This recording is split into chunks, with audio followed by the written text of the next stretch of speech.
Bem-vinda ao podcast Projeta Mulher, Eliane Santos. Ela é empresária, empreendedora, contadora desenrolada.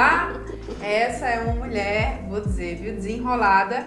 E Eliane, uma coisa que me chamou muita atenção no seu trabalho, que me mostrou vários pontos cegos no meu, é que hoje você é contadora especialista em infoprodutores.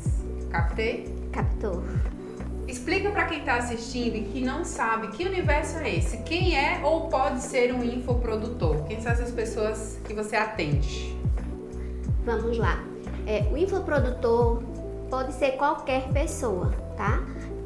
Que tem um conhecimento, é um especialista, tipo, você sabe fazer um bom churrasco. E todo mundo lhe elogia e você nunca imaginou que aquela especialização você pudesse treinar alguém, transformar a vida de alguém através do seu conhecimento.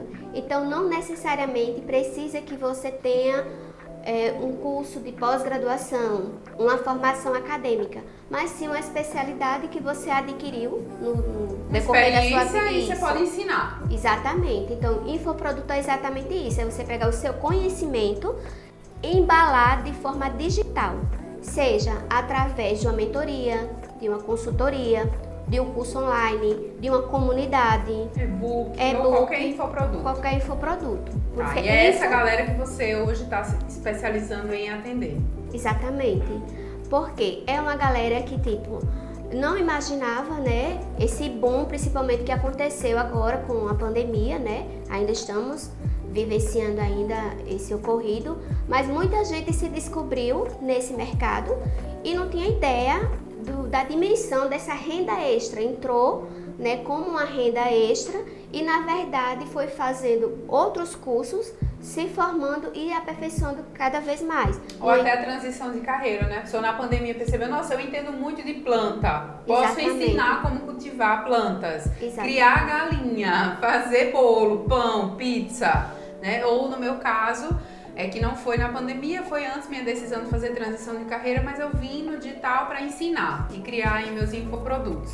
Beleza, e aí, como é que você entra na vida dessas pessoas? É desde o básico, por exemplo, assim, a pessoa tem dúvida se ela vai ser um infoprodutor e ela abre MEI, a empresa, como é que funciona? Na verdade, né, eles nem imaginam que exista uma contabilidade especializada, ou que eles tenham que prestar conta em algum momento. Porque imaginava assim, é uma terra sem lei, porque é online. Estou no digital digital e não tem essa cultura do presencial, não.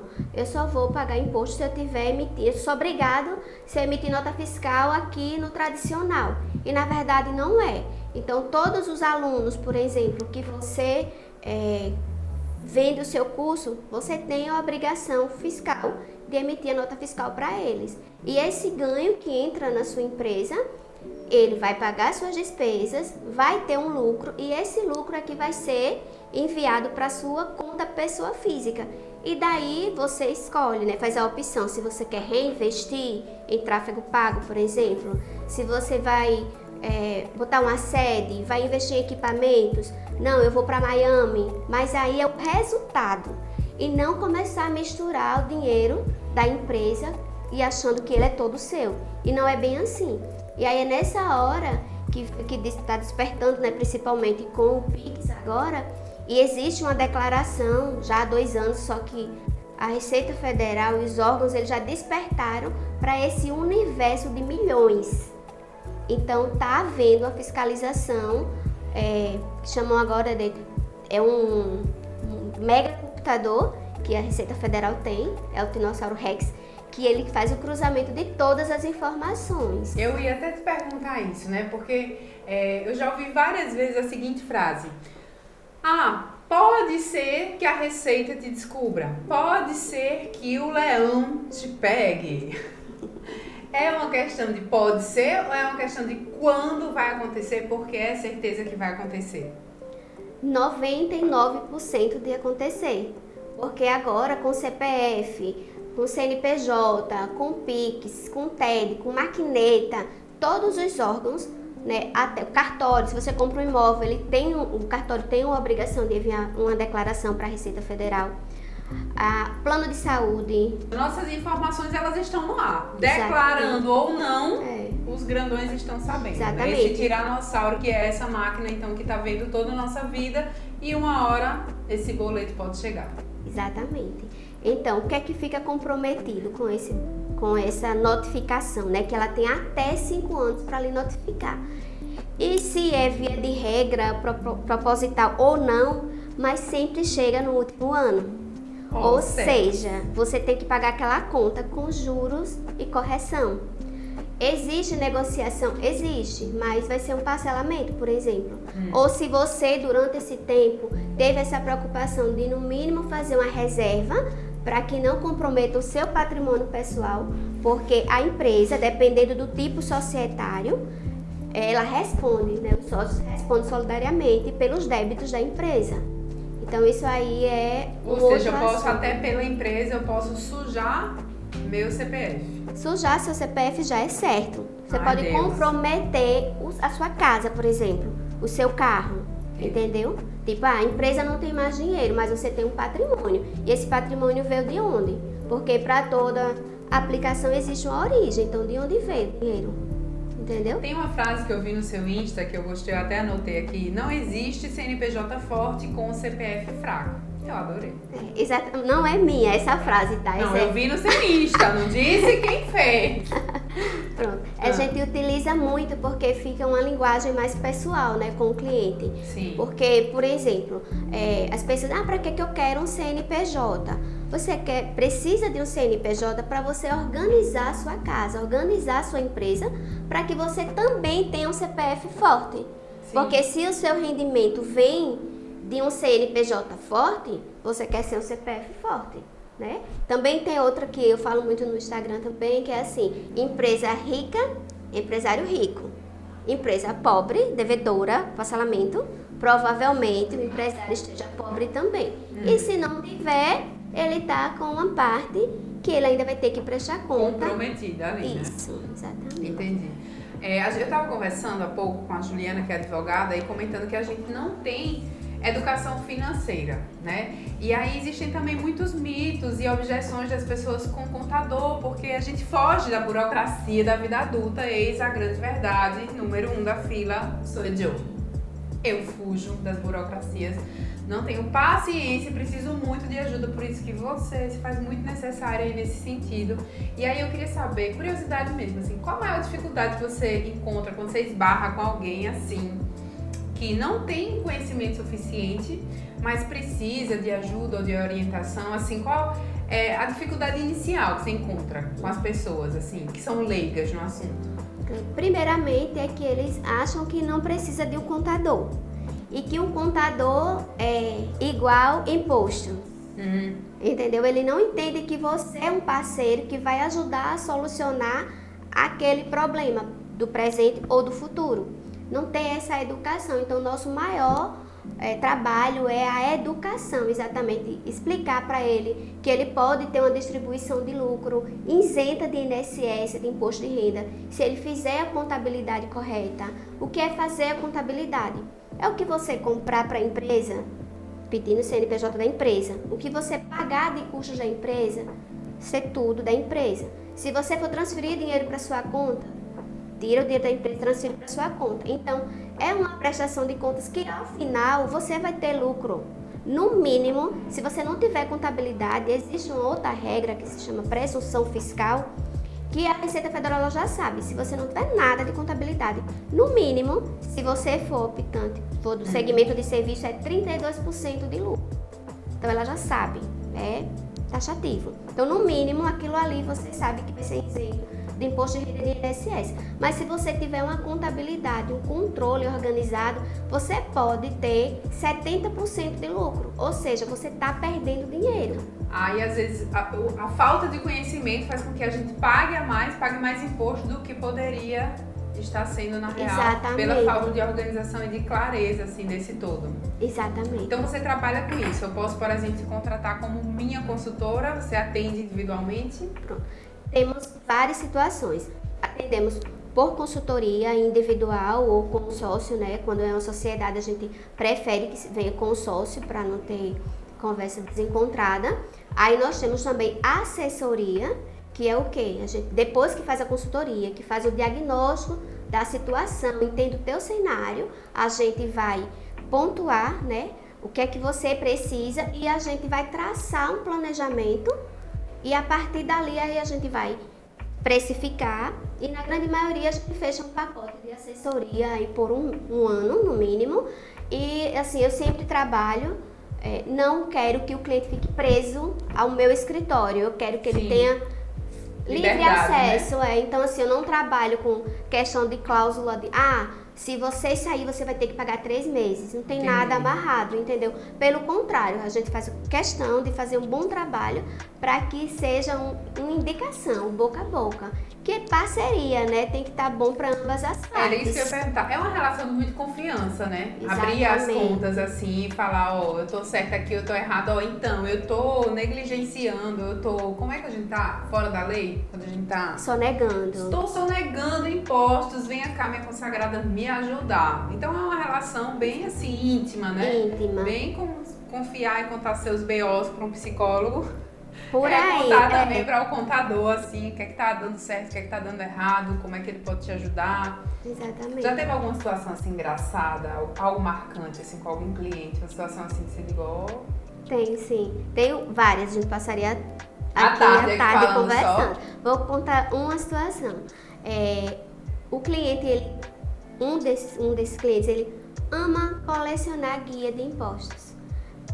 12 meses de guias. E ele guarda, espera o parcelamento, faz o parcelamento, ele prorroga, então ele fica brincando, sabe? Com essa história. E aí, nessa brincadeira, perdeu o prazo e ele foi excluído, por exemplo, do Simples Nacional, que em alguns casos é uma das melhores opções do regime tributário, e ele foi excluído e passou para um outro regime que ele teve que pagar quase 3 vezes mais.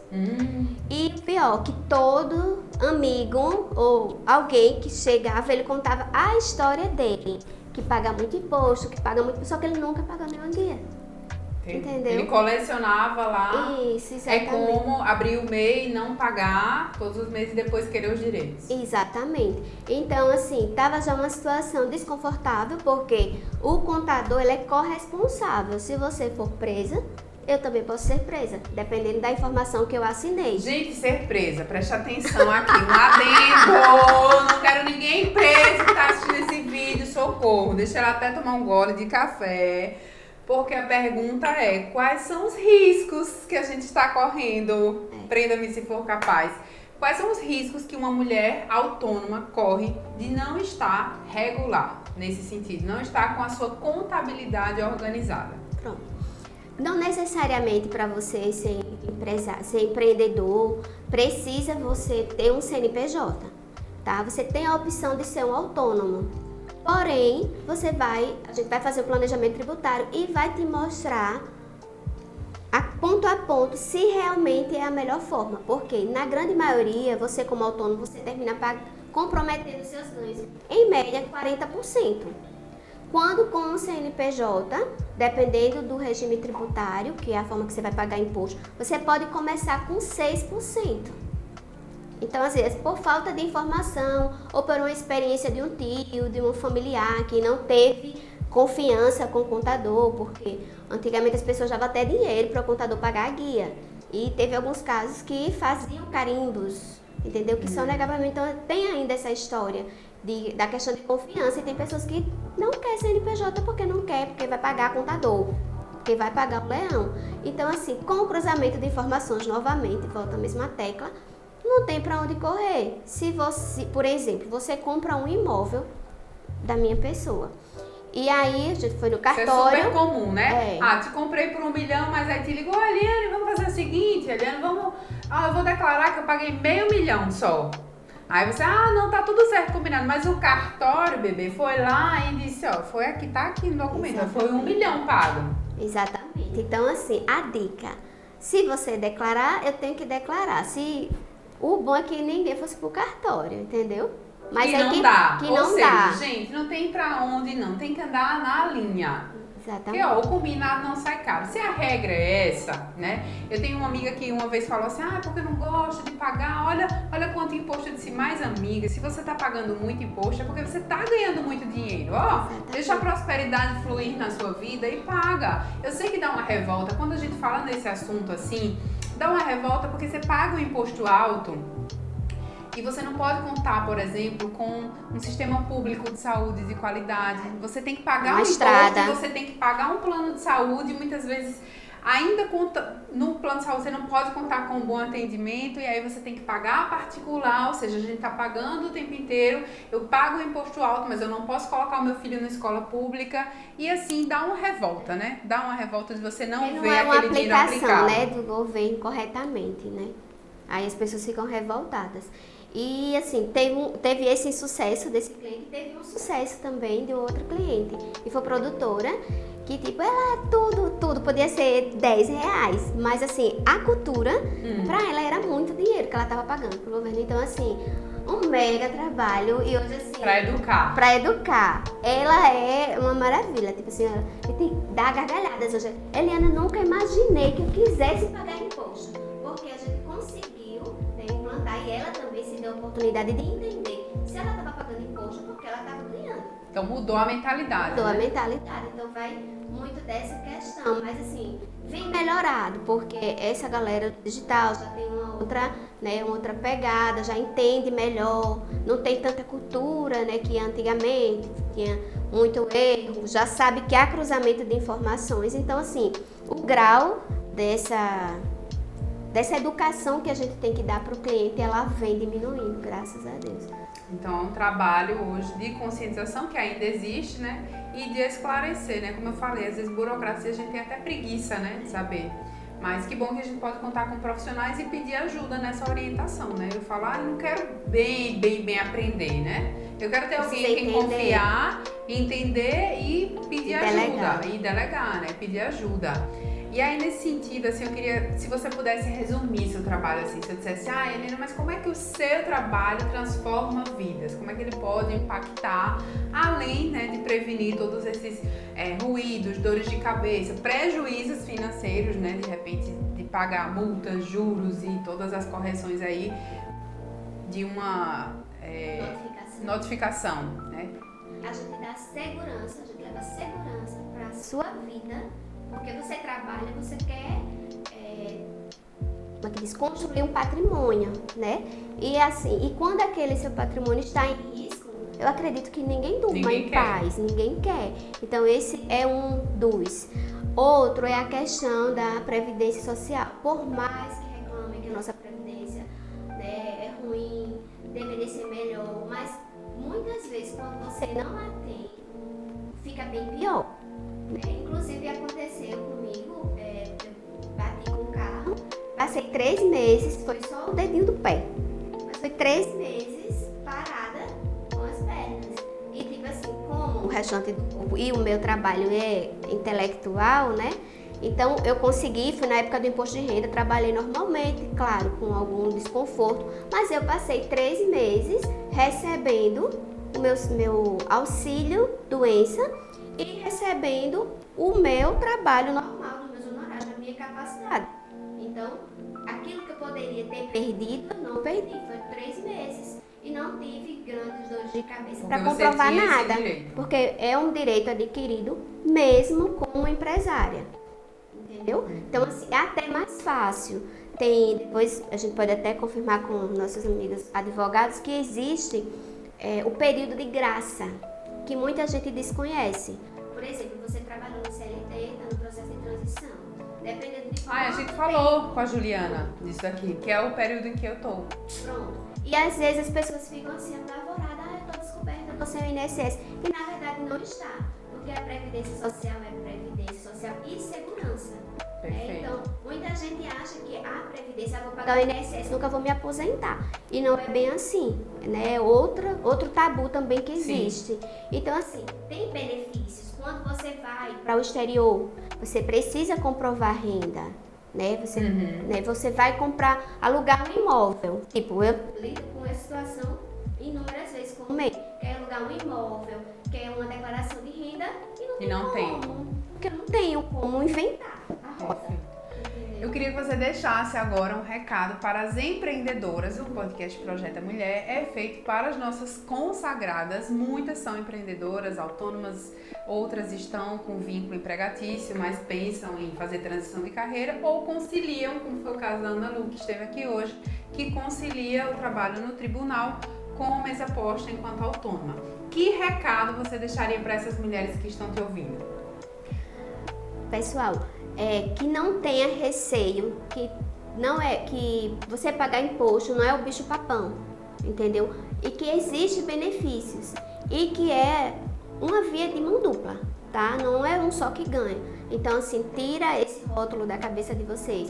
Vocês fecham as portas de grandes oportunidades de participar de licitação do Sebrae, por exemplo, de outros órgãos do Sistema 5S, porque não tem o CNPJ. Vocês perdem a oportunidade de entregar um portfólio, por exemplo. Verifica, procura uma contadora, no caso eu, especialista, que pode estar lhe ajudando. Qual é o melhor cenário, qual é o melhor momento? Tô escalando, tô no processo de transição. Será que eu posso, a minha atividade, eu posso começar como MEI ou não? Eu posso começar como ME, então eu começaria a pagar quanto? Então a gente vai organizando a ideia antes de você fazer besteira e perder a oportunidade. Então, tá a dica, vamos ficar ricas juntas. E para mais dicas e para consumir o conteúdo da Eliane, vamos deixar aqui abaixo do vídeo o link do perfil dela. Ela que está blogueiríssima, fazendo vários conteúdos no perfil dela. Então acessa aqui e se conecta para saber mais. Valeu, consagrada, foi show!